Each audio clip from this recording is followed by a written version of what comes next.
Turgut. अगर तू सरदार तो क्या ठीक है? खैर मैं पूछता। अर्तुगरुल सरदार क्या है? क्या ठीक है? करण हलीमा सुल्तान को नकाने में पूछा, मैं को हलीमा सुल्तान को लो मिलवा ना दे मैं मर मोसा। खड़ा मैं सवाल दबंदवा।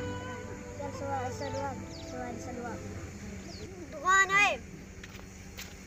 जी सरदार। अर्तुगरुल सरदार हलीमा सुल्तान वास्ते मुझे देवर सवारी का इंतजाम कर। जी सरदार।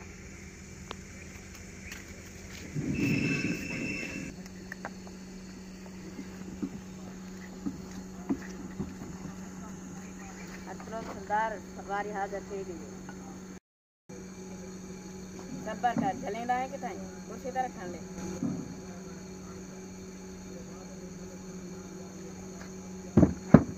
हुन मार के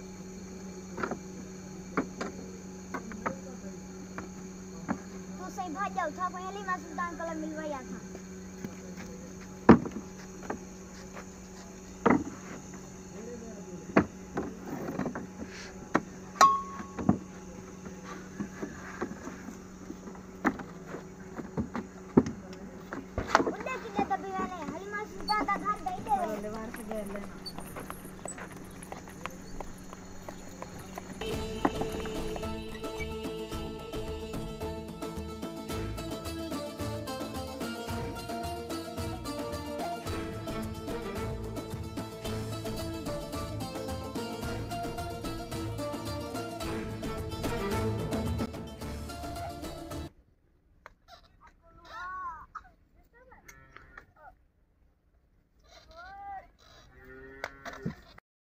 अस्सलाम वालेकुम। आज सब बहुत मेहनत नाल वीडियो बनाते से सारे चैनल को लाइक शेयर सब्सक्राइब कमेंट जरूर करे सो।